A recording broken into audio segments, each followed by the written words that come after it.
Hello there, lovely people. Welcome back. And I'm here with Finding Freedom, which I know so many of you have started off today. Absolutely devouring the book voraciously, learning more about Prince Harry and Meghan and their time as senior members of the royal family. So grab a cup of tea. We're going to go into portions of the book that were not necessarily revealed before, and I've covered so many of those excerpts. So what I will do here is not go over the portions that we've already done. I will link them in the description. I will just glance over them for those of you who might be here for the first time, but be sure to check for links in the cards and on the end screen. So as I said, grab your cup of tea and let's go straight into this one. So the book talks about Harry and Meghan's first encounter. It says how the two of them met in June 2016 on a blind date in London. Prior to the meeting, Meghan attended Wimbledon to cheer for her pal, Serena Williams. So though many had reported that Meghan's pal, Violet von Westenhall, set her up on a blind date with Harry, the book says it was designer Misha Nunu and Marcus Anderson who arranged their date. So we have that information. Now it goes to talk about Meghan's first marriage, which I have never talked about before. Very interesting. It says that before Harry, Meghan was married to producer Trevor Engelson for almost 2 years. The pair had dated for 7 years prior to getting engaged. The book claims Meghan felt Trevor wasn't always supporting of her acting career. He was used to being the breadwinner, the one Meghan needed for introductions in the industry, a friend said of Meghan and Trevor's early courtship. The two got married around the time Meghan landed her role on Suits, and suddenly the dynamic was changing, the friend continued, and Trevor didn't like that. So that is a very interesting thing that the book pointed out. Very interesting to see that, that power balance within the relationship, how it shifted, and I'm sure that absolutely affected their relationship and ended their first marriage. So it goes on, the book talks about Harry's first impression of Meghan, which I did cover, check for those links, where he met her and said, "Wow, she is the most beautiful woman I have seen in my life." So I covered that and talked about, the golden ratio that was used, as a standard of beauty and how it is applied by so many, even in art and architecture, and is found throughout nature. So check out that video as well. So let's go on. It talks about the first I love yous, and it says that a friend told the author that the couple started saying I love you just 3 months into their relationship. Just take that in. That is very sweet. As they say, Harry, he wears his heart on his sleeve. So Harry was the first one to say it. And Meghan quickly replied with, "I love you too." So it's great to see that they are open with one another. So their romance goes on to be explored in the book, and it says that Harry and Meghan attended a Halloween party at Soho House with his cousin, Princess Eugenie, and her then boyfriend, Jack Brooksbank. That evening, the couple learned that the Sunday Express was planning to run the first story about their relationship, and were rumored to have been tipped off by an employee of Eugenie and her father, you-know-who. The couple packed their things and went to hide at the house of Meghan's then pal, Jessica Mulroney. So that is very interesting. I've never covered that before. It is interesting that there has been a lot of talk about leaks in the palace, and I've always said this before. They need to know that they're all on the same team. So that's my commentary on that. So these are parts of the book that I've never covered before, and I'm very interested to get into this section. So Meghan's first meeting with Prince William is covered in the book. So the book says that she came prepared to be grilled, in quotes, by her boyfriend's brother, but instead, William reportedly said, "I was looking forward to meeting the girl who had put that silly grin on my brother's face." So, it's quite evident that William and Kate and all of them noticed that Meghan had made Harry so happy. And that's interesting that it says that it ended up being something which was quite amicable, her first meeting with Prince William.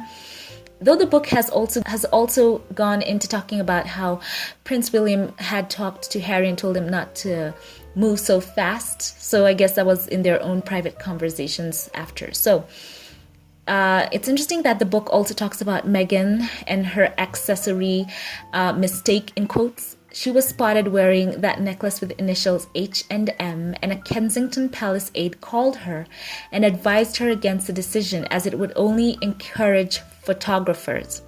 After hanging up with him, she felt frustrated and emotional, the book said. While she knew the aide had good intentions, the surreal experience of having someone from her boyfriend's office tell her what kind of jewelry to wear or not to smile at a photographer was too much. Come on, this is a grown woman. So yeah, I'm sure that was one of the things that made her wonder. I'm sure that was one of the things that gave her a lot of pause. So it talks about Meghan and Kate's first meeting as well, which I have never covered here. So it says that during their first meeting, Meghan gave Kate a soft leather Smithson notebook as a belated birthday gift and was cooing over the then 20-month-old Princess Charlotte. So she was trying to, really open up that doorway. And it says that at the end of their conversation, Kate told her that, if she needed anything, that her door would always be open. I think I'm just going to paraphrase that. And, the book does talk about the fact that how Kate was, the levels of interest that Kate showed in meeting Meghan were not that much. And I don't want to really go into that because I don't want to attract any, back and forth between, supporters of Kate and on in the comment section. I don't want to encourage that. So I'll just leave that there. So it talks about Pippa's Middleton's wedding, which I've never covered. Meghan had planned to attend the 2017 ceremony as Harry's date, even carefully picking out an outfit and a Philip Tracy hat. The authors claimed, however, on the day of the wedding, a tabloid ran a story titled "It's Meghan vs. Pippa in the Wedding of the Rears." How sad. Comparing each of the women's backsides. So they decided not to have Meghan attend and cause a media circus. Meghan quietly attended the wedding reception instead. So yeah, that just goes to show how, Meghan was already going up against so much in the press. Who has time to write that headline? Is that what passes for journalism these days? I find that headline so crass, and it's interesting that what passes for journalism, I'm sure that was a tabloid article, so that is just sad. Okay, then it talks about Meghan's gift to William. The royals exchanged whimsical gifts on Christmas Eve at Sandringham, and Meghan was nervous at her first Christmas with the family. So according to the book, at least one of her gifts was a huge hit, a spoon for William that had a cereal embossed on the shallow bowl end of the utensil. So she has a sense of humor there. Now this is sweet. Meghan, the book talks about her faith, and it says, though not widely discussed in public, the Duchess's relationship with religion and with her faith is revealed in the book. Her relationship with God and with the church is extremely important to her, a close friend told the authors. That's something most people don't know about her. It plays a central role in her life as an individual and as a woman. Meghan didn't grow up religious, but found religion on her own. Her relationship with God, her spirituality, is born out of her own individual experience, said a friend in the book, who noted they have often prayed with Meghan. When I talk about her faith being a part of her life, it's her faith in God, it's her faith in her family, her faith in the people closest to her. The source also added that Meghan would gather the cast of Suits in a prayer circle before starting work. It's prayer and conversations with God that have gotten her through the darkest moments, a source said. That's something that plays a significant role in her life and her relationship with Harry, and the two have been on a journey of faith together. So it talks about how, her mom was a Protestant and her dad was Episcopalian, and she only went to the Catholic school for education. So that's what they say. So it's sweet to know that Meghan has that relationship with God, and I'm sure she heavily relied on that, especially in the hardest times when the tabloids were printing all sorts of lies about her. And I'm so glad to know that she has that. And I'm so happy because so many of you in the comments section, you do talk about how you love her and how you uplift Harry and Meghan and Archie in prayer. Trust me, prayer works. And I'm so glad for those of you who take time to pray for the Duke and Duchess and their baby. So let's go on. Let's go on to this other section. It talks about Meghan's reaction to Beyonce and Jay-Z's moment where they were honoring her at the Brit Award. So they posed in front of that portrait of her in a crown, and I think we all know it, and she shared her excitement with her makeup artist, Daniel Martin. I think all I wrote was "girl," said Daniel, who attached the video of the Carters in front of a regal portrait of Meghan in a crown by illustrator Tim O'Brien. She wrote me back like the big eye emoji. So Meghan was over the moon about that. Beyonce and Jay-Z honoring her at the Brit Awards, posing in front of a portrait of her in a crown. And, I'm sure she was so excited, so thrilled to know that, they had been taking note of her. And I always remember Beyonce calling Meghan my princess, and for sure she is just a princess, the princess of our hearts. So it talks about Meghan's birth plan for Archie. She said that she originally considered a home birth but ended up giving birth in a hospital in London. And this is quoted, "I know there were stories about a home birth, and it was certainly something that was discussed early on, but Meg knew it would be a hospital birth for a few months. All she cared about was having the baby in the safest way possible. She was more and more nervous as she approached the date. So I would say in some ways it was a relief for her to be doing it in a traditional hospital." So by the way, guys, this is not a substitute for the book. If you want to, be sure to go and purchase it. It's on Amazon, Kindle, Audible, and on and on.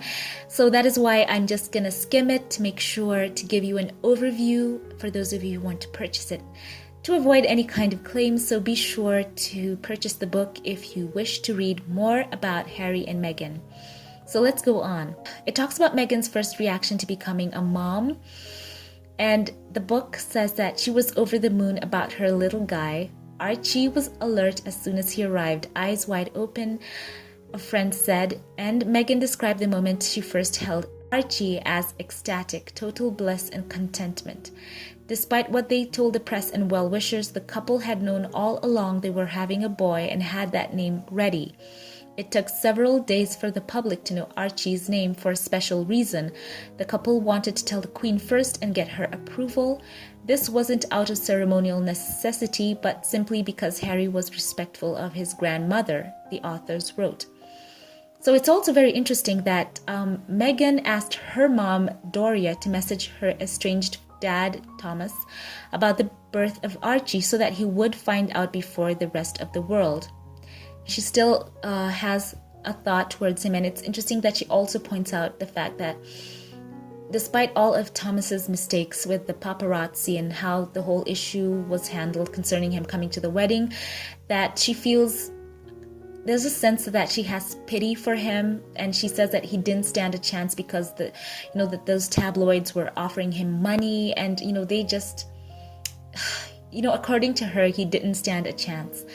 Despite all that had happened concerning, the run-up to her wedding, she still wanted him there. And despite the fact that she had gone through so much with him, it's just shows the kind of heart that she has. So it goes on to talk about something that had happened where they had to fire their night nurse for being unprofessional and irresponsible. They hired a second night nurse who did well, but because of the incident with the first nurse, neither found themselves comfortable sleeping through the night without going to check on Archie. So they did end up in the end hiring a nanny for during the day. And, Harry and Meghan wanted it to have a feel of just the three of them with baby Archie in the night. So they wanted to take care of him in the night, have the night feedings and, just checking up on the baby by themselves and have that cozy feeling of a family of three in the night. So it also talks about how, and I'll just glance this here, Prince Harry and Meghan, as well as Meghan's relationship with Prince Charles. She thinks of him like a second father, so that's interesting as well. I think she really appreciated the fact that he stood up for her and walked her down the aisle. And, he did find her, charming. He found her intelligent, as well as the Queen. The Queen did like Meghan as well, as the book points out, especially on their first outing together. Meghan learned so much from the Queen. So that was quite an experience for her as well. So Sussex Squad, I didn't want to leave this out. The book does talk about how the Sussex Squad has been a source of encouragement for Prince Harry and Meghan. This is great. At the lowest moments, Harry and Meghan appreciated the support of the Sussex squad, their global fandom who support the couple online, and passionate supporters, men and women from all backgrounds, regularly defended them from negativity in the press and pushed the Sussex's activities into the top Twitter trends. Inspired by Harry and Meghan's charity work, the squad has even gone on to launch initiatives of their own, as the Global Sussex Baby Shower to raise $50,000 for children's charities and planting 100,000 trees around the world in the couple's name. To see that support and positivity means a lot, Harry told a friend. So that is interesting. You made it in the book. So much more to go into, but let me leave it off here and let me know your thoughts. It does talk about how they had the royal exit. So the book talks about the hardest pill for Prince Harry to swallow was, him being stripped of his honorary military appointments. And it was a tough pill to swallow, one that has been most painful for Meghan to witness him go through, a source said.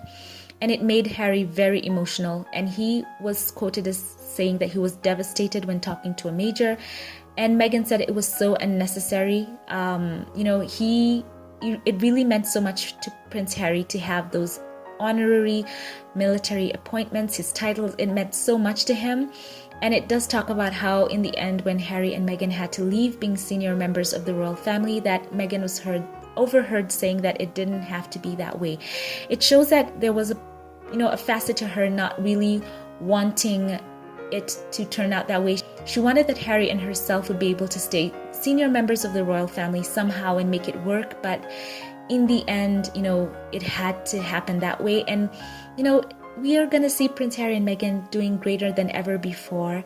And I'm happy that the book is humanizing this couple, giving us insight into them. And we have got to stand firm. I've said all the time, we as people who love and support the couple continue doing the great work of standing up for them online and supporting their causes, just being there for them, uplifting them in prayer, because it is so important. So leave your thoughts about all of this in the comments section below. Thank you for watching. Thank you to all my Patreon supporters. Thank you for choosing to support my channel. I love you all and have a fantastic day wherever you are. And I will catch you in the next one. Have a blessed one.